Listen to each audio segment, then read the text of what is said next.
Welcome back to the mat. We're going to be working with Cobra or Bhujangasana. There's a lot of variations with Cobra, so there's a lot of food for thought. And so if you're new to my style of teaching, you may find that the technique that we're going to use with Cobra is very different than what you're used to.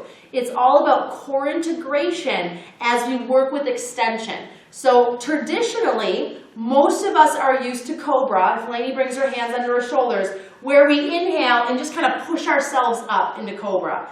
And for some people that are fairly mobile, that's no problem. They're like, okay, yeah, this feels great. But for the mass majority of people, she can come back down, Lainey. What ends up happening is that force of pushing into your arms without much other work ends up jamming into the lower back, and there's so much pain and discomfort for so many people that they feel like that's just how it's supposed to be. One of my students that I've had for about 9 years, after about 2 or 3 classes, and I had given her a cue and an adjustment to activate her core and lift slightly different, she started crying in class because she didn't realize that Cobra wasn't supposed to hurt, that it wasn't supposed to feel this way. And she was a student with a back fusion, and she did have a fairly strong back, but she simply wasn't practicing the mechanics of Cobra safely, and so as a result, she wasn't getting an effective result, and that means success in her body. So I'm going to show you the Cobra roll-up, but first I'm going to show you a modified variation of Cobra, which is a great go-to posture if you are stiffer in the spine or maybe a little bit more timid to Cobra itself, and that pose is Sphinx.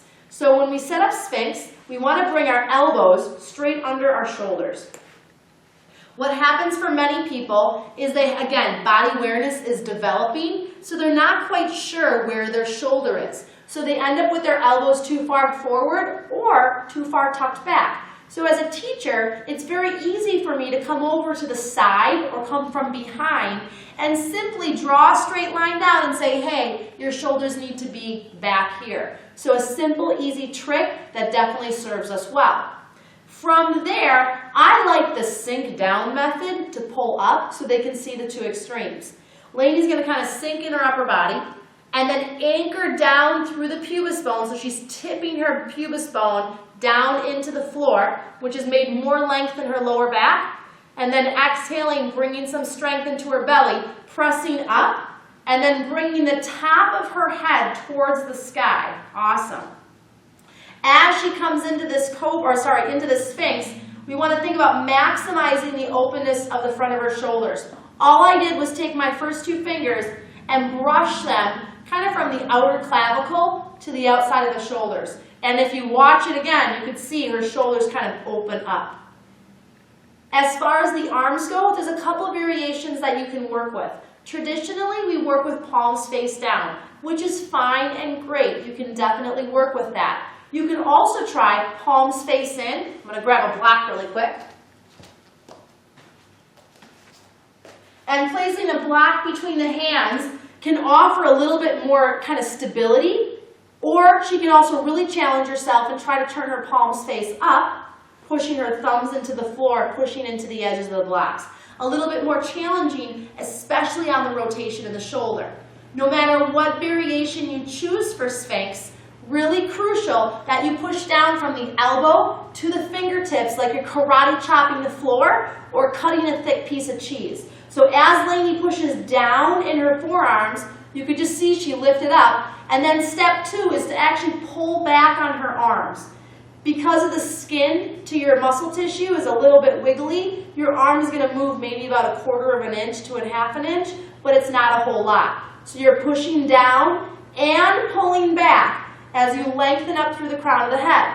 Keeping your front belly muscles strong, there's some length here, but your back is also protected. As you work your way down your lower body, it's just like Ardha Salabhasana. The lower body is anchored. I'm pushing the tops of my feet into the floor. I'm lengthening through the ankles evenly. Another adjustment cue may even just think about lifting the kneecaps slightly up off the floor to ensure the legs are anchored and strong. This isn't a snooze posture by any means. There's a lot of power to a pose like Sphinx. So it may be wise to not even think about it or call it out like a modification. This is a pose and a powerful one in and of itself. Slowly bring yourself down. As you progress, and I would call a progression into Cobra as a progression only because there is more height involved or more extension involved. And that means that the spine has to be willing to do it, the hip flexors, and the lower back. So there's a lot of components to a pose like Cobra. And with this new variation, we're asking ourselves to lift with the core, that deep transversus, that rectus, and stack our spine as we roll our upper body to kind of be set up on top versus just hi-ya or karate chop our body up where the lower back takes the brunt of that heat or of that force. So again, keeping your lower body anchored, your pubis bone and tailbone anchoring towards the floor. Lainey's going to come up in kind of a rolling-like motion. So as she comes up, she's going to go really slow. She's going to pull up through her belly and almost round her upper body forward. Keep rolling up, using some arm strength, and then begin to stack her body as she comes up into Cobra. Now Lainey has good pliability, so she's fairly lifted. But that may not be you. You may be a little bit lower, and that's totally okay. Where people go wrong in Cobra is they don't push down into the hands. And if Lainey pushes into her palms even more, her shoulders are going to drop and her neck is going to lengthen. Versus wearing your ears or shoulders like earrings. Exactly. Nice, bring yourself down, give yourself a break. Second thing we want to watch for is it is absolutely, positively not necessary for you to jam your arms straight. I know that this is often talked about in the yoga community, and I really want you to kind of maybe stray away from that because having a straight arm does not ensure success in the spine and in the integration of the core. If anything, I often encourage my students to keep a bend in their elbows because then they also get the tricep work, the back of the arms.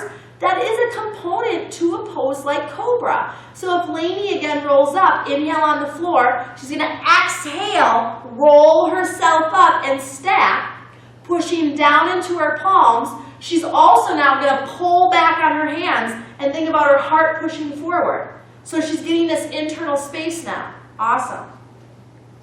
If I feel a little bit weaker in the triceps and upper body, often what will happen is the elbows will flare out. You'll see a lot of this. That's a good sign that the student is too high and they're not using the right mechanics. So I can just simply bring her shoulders back, turn her elbows in, or even cue her to come down towards the floor a little bit. To come out of the pose, she can simply exhale, lay herself back down onto the floor. When working with Cobra in a sun salutation like this, often, if once you come down from Chaturanga to the floor, I'll have them on the floor. Inhale, anchor the pubis bone. Exhale, roll up into Cobra. Inhale at the top, inflate your lungs like an umbrella. Exhale, roll yourself back down. Inhale, curl the toes under. And then move back into downward facing dog on the exhale. Lainey doesn't have to do it, but that would be a nice slow progression in a sun salutation in using this pose in a functional way. Great job.